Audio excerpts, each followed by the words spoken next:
кај што на последната неизина книга, а она има 24 книги напишено за неолитот, и предавала во Америка, предавала за неолитската археологија или културата на неолитот, и нормално дека тие сознанија што она ги има воопштено, независно што бугарските археолози датирале некаде со 3500 години пред наша ера, нека е, ја затоа и тоа што го имам објавено овде, ка сум ставил 5000-3500 години, заради тоа што Марија Гимбутас го датира ова име и презиме, значи пајте се работи за идентификација не само на личност, туку и на народ, затоа што ниеден народ до ден денес не се вика македонски освен нашиот. Ниедна држава во Европа не го има зачувано палеолитското име и неолитското име како што го има до ден денес зачувано Македонија.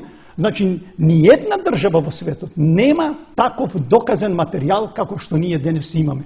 И сепак ни се врши таков притисок, не случајно, да ние сами си го поништиме нашето име, за да можат сите потоа да се идентификуваат со древномакедонската култура, цивилизација и митологија.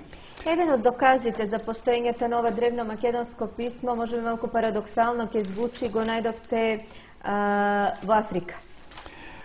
Споменавме, не случајно инсистирав да го датираме времето на постоењето на древната цивилизација и просторијата, односно просторот, се извинувам, оние 3 континенти што ги споменавте. Едниот од нив, Африка, тврдите го дава најголемиот доказ за постоењето на древното македонско писмо. Апсолутно. Ева да кажеме, имаме Бломбос. Тоа е една пештера на најјужниот дел на Африка, кај што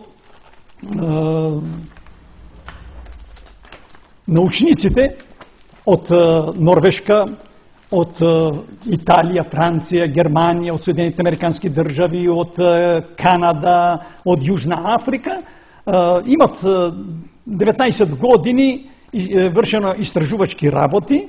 Еве, јас само ќе се обидам сега тука, нели, малку да покажам. Ако е ова цела Африка, еве тука е даден еден сегмент, кај што се гледа каде е пештерата Бломбос. Од Кейптаун е на 180 мили источно, односно свртено кон Индискиот океан. Значи, тука е Атлантскиот океан од едната страна, од другата страна е Индискиот океан. Овие сите истражувања кои таму се направени, дават една материјална култура, која оди некаде со преку 200.000 години пред наша ера. Меѓутоа, таму има еден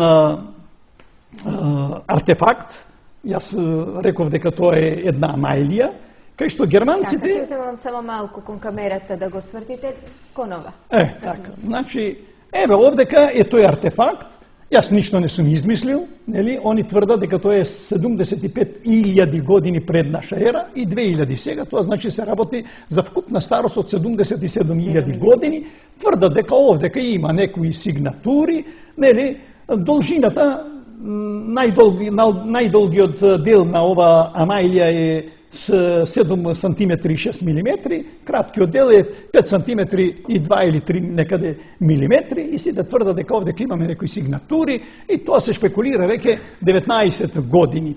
Еден романски уметник, он вика дека не се занимава со ова, со дешифрирање и со проучување, да кажеме, на палеолитот, меѓутоа импресиониран од овој систем геометриски, да го наречеме, кој е тука презентиран, он, авторот се вика Клаудиу Станила, во својата книга Оригинали, се обидел да даде одреден осврт.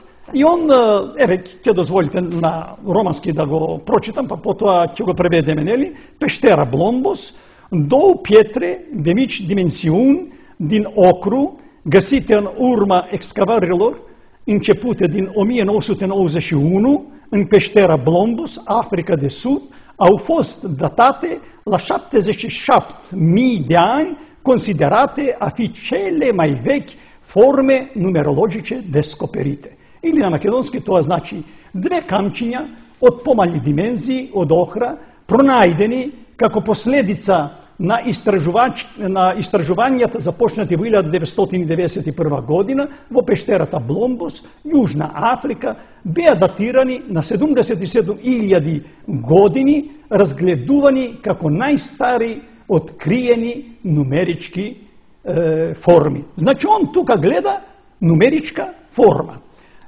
Во истата ова книга, да кажеме некаде со 166 страници, он дава за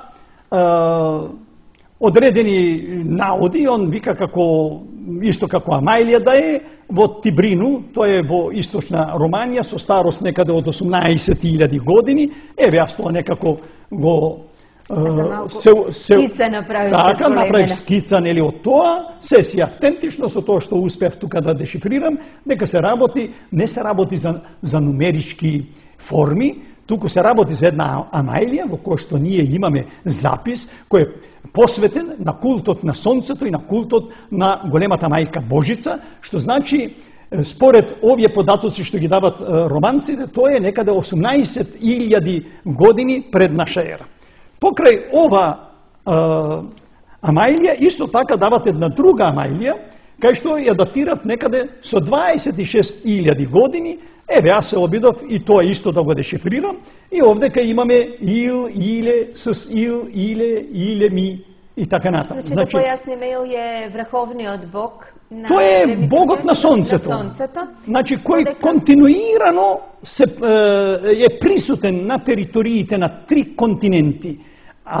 Европа, Азија и Африка.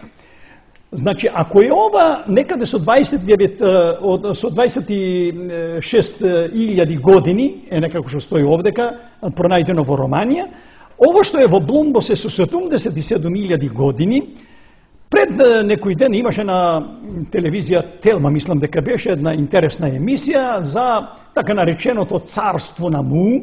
Значи, тоа не е ништо друго, туку наводно царство на Великата мајка Му или Великата мајка Божица, која се наоѓаше тој континент некаде, да кажеме, во Тихиот океан и наводно дека тоа потона, па тоа царство, таа цивилизација наводно исчезна.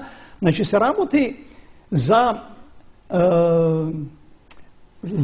за артефакти кои ги побиват сите тези теории за наводното селење на тие така наречени индоевропски народи од Индија, па наводно да се окупира овдека, па имало друга некоја теза дека наводно целокупната наша писмена цивилизација и друга потекнува некаде од руските кургани, па имаше некоја ерменска теза дека наводно сите потекнуваме ние од ерменците, па е имало некои тези сега врз основа на овие истражувачки работи што се во Бломбос, дека наводно сите потекнуваме од Африка.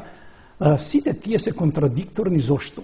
Затоа што кога се прават овакви анализи, кога веќе се прави овакво дешифрирање, ние доаѓаме до идентификација на таа популација која создавала огромната, великата култура.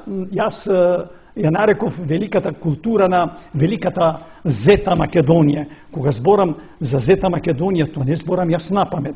Значи, ако ние, еве, ја покажеме сега овака зголемена ова Амајлија и обидите за дешифрирање на тие наоди што ги имаме направено. Ако се земе што се тој геометриски систем, не е тоа толку геометриски систем, он делува како да е геометриски систем.